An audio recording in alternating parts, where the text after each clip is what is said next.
In this video, we'll look at what is a broken wing butterfly. A broken wing butterfly is actually very similar to a traditional butterfly, with the exception that the other side for the put is going to be wider. This part here is going to be wider. That is because we wanted to make this broken wing butterfly a credit trade. So we need to widen up this part here in order to lift up this side here.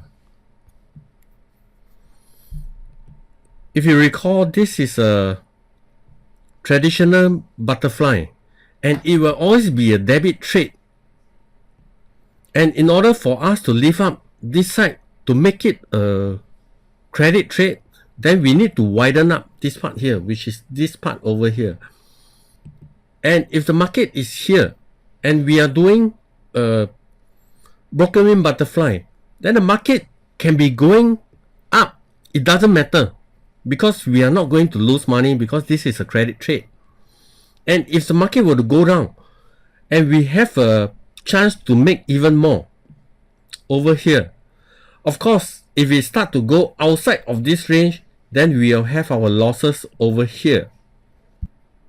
And this is just on the put broken wing butterfly. We can also do it on the call side, and the call side will look this way.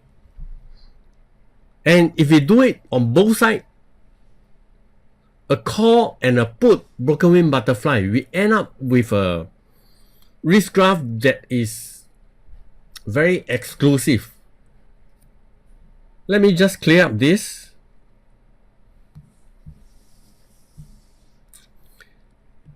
If we do a broken wing butterfly on both sides, then we will end up with a call side this way and a put side this way. And what do we have? Did you see this look like a Batman 10? Yeah, this look something like a Batman, which is good because you started off with a credit. And if the market were to stay sideways, you are going to make very little money. True.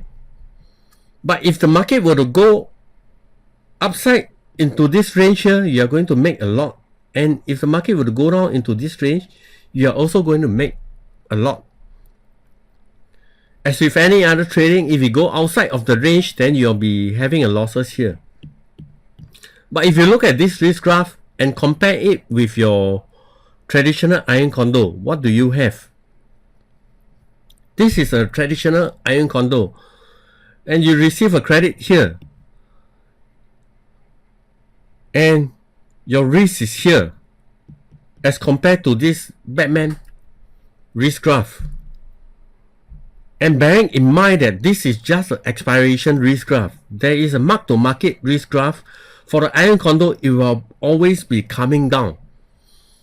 For a broken wing butterfly, depending on how long you have been into the trade, the risk graph could look this way.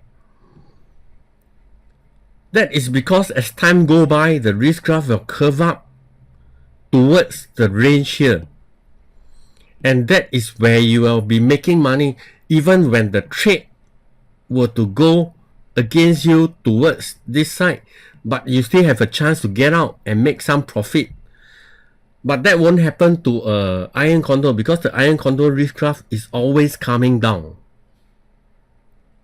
Let us just take a look and simulate a trade on the Thinkorswim platform.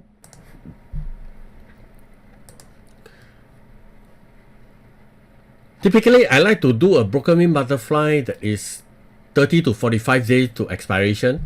And I try to select the standard option that expires on the third Friday of the month.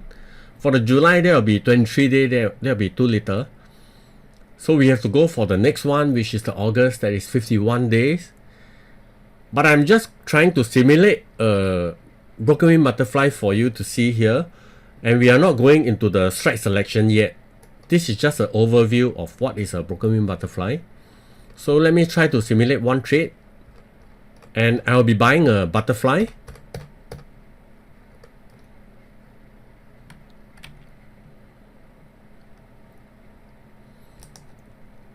Let me start by buying a butterfly at the 239.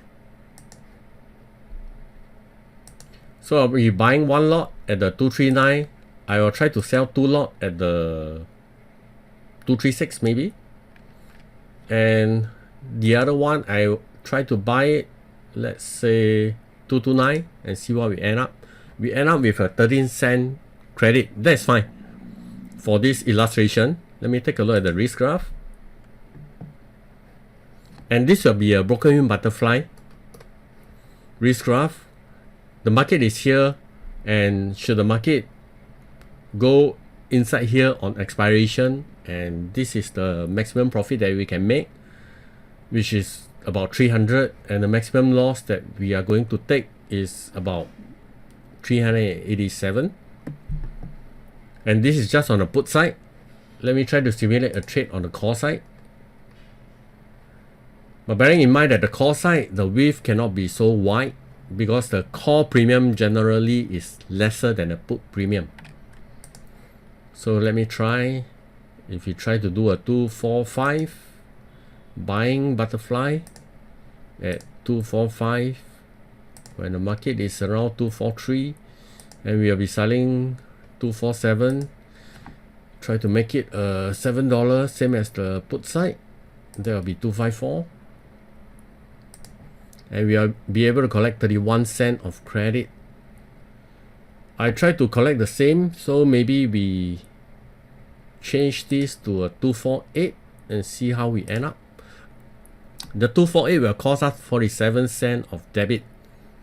So we need to adjust the buy strike to 246, 248, and then adjust the last one, $1 out.